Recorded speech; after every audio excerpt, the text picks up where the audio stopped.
السلام علیکم ورحمۃ اللہ وبرکاتہ۔ سیدنا کریم صلی اللہ تعالی علیہ وآلہ واصحابہ وسلم۔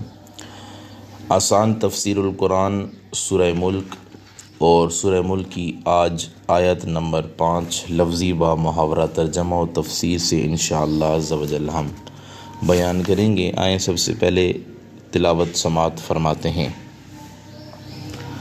اعوذ باللہ من الشیطان الرجیم، بسم اللہ الرحمن الرحیم۔ وَلَقَدْ زَيَّنَّا السَّمَاءَ الدُّنْيَا بِمَصَابِيحَ وَجَعَلْنَاهَا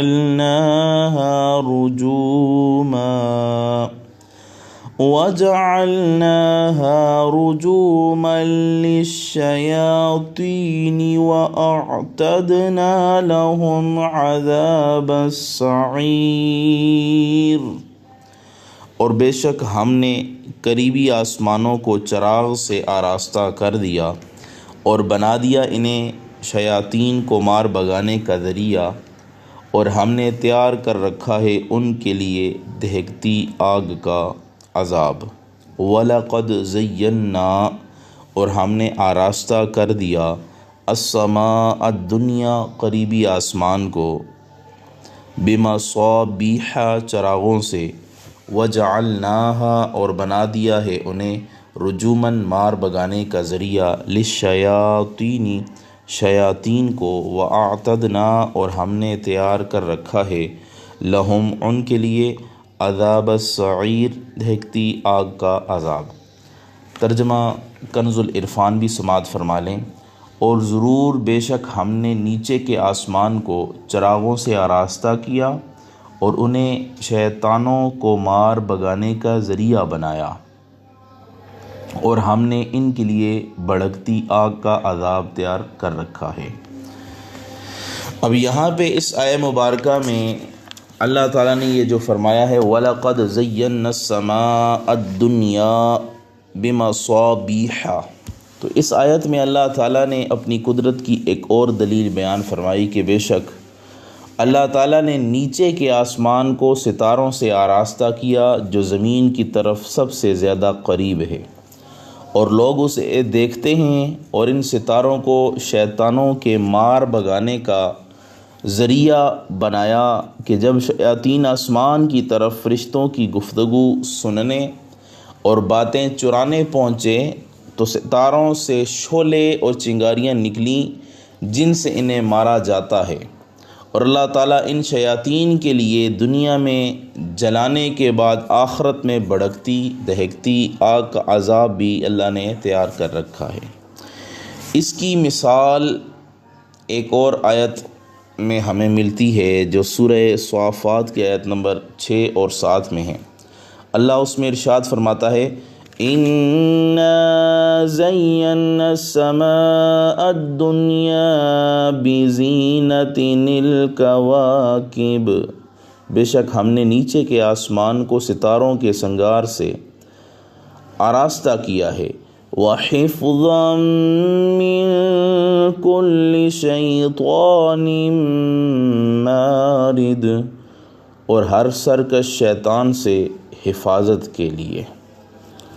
یہاں پہ اللہ تعالیٰ نے ارشاد فرمایا کہ یہ جو شیاطین ہیں یہ اپنے اپنے جو ہے وہ فرشتوں سے گفتگو سن کے اپنے حامیوں کو بتاتے ہیں۔ اب یہاں پہ اگر تفسیر ضیاء القرآن کا مطالعہ کیا جائے تو وہاں بتایا جاتا ہے کہ اپنی قدرت کاملہ اور حکمت بالغہ کی ایک اور دلیل پیش کی جا رہی ہے۔ یہاں پہ جو اس آیہ مبارکہ میں لفظ الدنیا ہے یہ ادنا کا مؤنث ہے جس کا معنی ہے قریب تر، اور یہ السماء کی صفت ہے، وہ آسمان جو زمین کے قریب تر ہے یعنی آسمان اول، اور مصابیح یہ مصباح کی جمع ہے چراغ۔ مطلب یہ ہے کہ ذرا آنکھ اٹھا کر دیکھ، پھر غور سے دیکھ، کروڑوں اربوں ستارے تمہیں یوں نظر آئیں گے کہ گویا انہیں گنبد نیلوفری میں بڑے سلیقے اور مہارت سے آویزاں کر دیا گیا ہے۔ ان سے رات کے اندھیرے میں تم روشنی بھی حاصل کرتے ہو اور لک و دک صحراؤں اور بے کراں سمندروں میں سفر بھی کرتے ہو۔ ان کے ذریعے ہی تم اپنی منزل کی سمت کا تعین کرتے ہو۔ مزید برآں ان کی وجہ سے جو رعنائی اس کائنات کو نصیب ہے اس کا تو اندازہ ہی نہیں کیا جا سکتا۔ ذرا تصور کرو، اگر فضا میں کوئی چاند، کوئی تارا، کوئی کہکشاں رات کے وقت نظر نہ آتی تو یہ منظر کتنا ہولناک، خوفناک اور ڈراؤنا ہوتا۔ وہ خود جمیل ہے، ان اللہ جمیل و یحب الجمال، اور خوبصورتی کو پسند کرتا ہے۔ اس کی تحقیقات کے گوشے گوشے میں حسن و جمال کے گلشن آباد ہیں، جنہیں دیکھ کر بے ساختہ زبان سے انسان یہ کہہ اٹھتا ہے کہ بے شک اللہ تعالیٰ نے جو بھی تخلیق کر دیا ہے وہ حسین سے حسین تر ہے۔ اور آگے یہ جو آیت کا یہ ہے حصہ، وَجَعَلْنَاهَا رُجُومًا لِلشَّيَاطِينِ، رجوم جمع ہے، اس کا واحد رجم ہے، لیکن اس کا اطلاق ہر اس چیز پر ہوتا ہے جس سے مارا جاتا ہے۔ پہلے بتایا ستارے چراغوں کی طرح روشنی پھیلا رہے ہیں اور مسافروں کی رہنمائی کرتے ہیں۔